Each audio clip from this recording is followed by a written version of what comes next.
जिस चीज़ को दूसरे से लूट खसोट के कायम किए हैं अपना,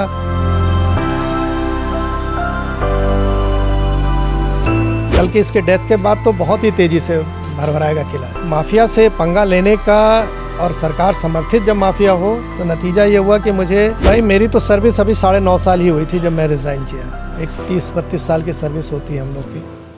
मुख्तार अंसारी की गुरुवार शाम को मौत हो गई।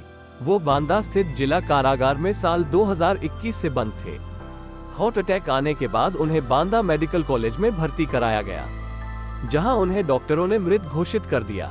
अंसारी की मौत के बाद पूर्व डीएसपी शैलेंद्र सिंह ने उससे जुड़ा एक किस्सा याद किया है। मुख्तार अंसारी की मौत के बाद पूर्व डीएसपी ने कहा कि जो व्यक्ति जैसा करता है वैसा उसे मिलता है।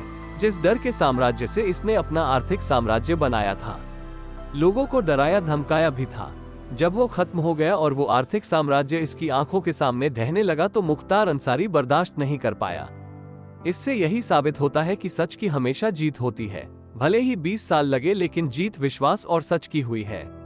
हमारे साथ मौजूद हैं पूर्व डीएसपी शैलेंद्र सिंह सर, जिन्होंने उन पे पोटा लगाया और उसके बाद से जिस तरह से इन्हें प्रताड़ित किया गया और पुलिस डिपार्टमेंट से इस्तीफा देने पर मजबूर करना पड़ा। आइए उनसे सुनते हैं उनकी पूरी कहानी और पहली प्रतिक्रिया जानते हैं मुख्तार अंसारी की मौत पर। सर, आपका बहुत बहुत स्वागत है।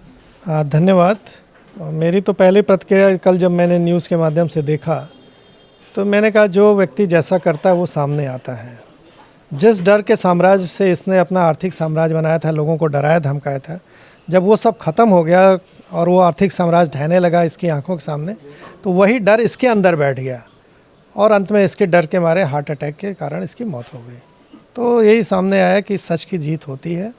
देर ज़रूर होता है। भगवान राम भी 14 बरस का वनवास था, हमारे में तो 20 साल लगा, लेकिन वो चीज़ सामने आई और अंत में फिर वही विश्वास कायम हुआ कि सच जीतता है, देर ज़रूर होती है। जिस चीज़ को दूसरे से लूट खसोट के कायम किए हैं अपना साम्राज्य बनाया, वो अब ख़त्म हो गया। और शुरुआत कल की इसके डेथ के बाद तो बहुत ही तेज़ी से भरभराएगा किला है। जैसे अतीक के ख़त्म होने के बाद उसकी पत्नी भगोड़ा है, इनकी भी पत्नी भगोड़ा घोषित है, वांटेड है, इनके बेटे जेल में हैं।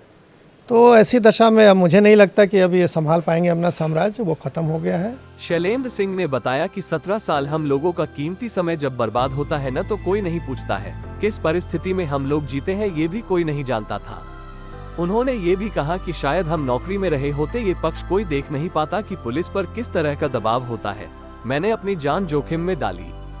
सरकारी नौकरी छोड़ने के बाद अगर कहीं प्राइवेट जॉब भी करता तो कंपनी पर मुझे निकलवाने के लिए कॉल आ जाते थे। किराए पर मकान नहीं मिलता था, रात में सामान कहीं रख दिया तो सुबह खाली करना पड़ता था। भाई, मेरी तो सर्विस अभी 9.5 साल ही हुई थी जब मैं रिज़ाइन किया। एक 30-32 साल की सर्विस होती है हम लोग की। तो वो बात तो ख़त्म हो गई कि हमें सर्विस का कोई एडवांटेज नहीं मिलना। 20 साल बाद ही अगर आप PRS लेते हैं तो पेंशन मिलती है, तो वो सब कोई तो एडवांटेज नहीं मिला। हाँ, एक माफिया से पंगा लेने का और सरकार समर्थित जब माफिया हो तो नतीजा ये हुआ कि मुझे रिज़ाइन करने के बाद भी न कहीं अपनी आजीविका के लिए कोई नौकरी मिलती थी, कहीं ज्वाइन करूं तो फ़ोन चले जाते थे, इनको तो हटाना पड़ता था उन लोगों को। किराए का मकान ढूंढ रहा था, मेरे पास अपना मकान नहीं था तो वो भी नहीं मिलते थे। सामान रात में रखा तो सवेरे खाली करना पड़ता था। तो वो भी दौर देखा मैंने, क्योंकि बिना कोई नौकरी के आपको लोन नहीं मिलता, बैंक नहीं देता, पे स्लिप होती तभी मिलता है। और मैंने एकाएक सब छोड़ा था, कुछ भी नहीं था मेरे पास।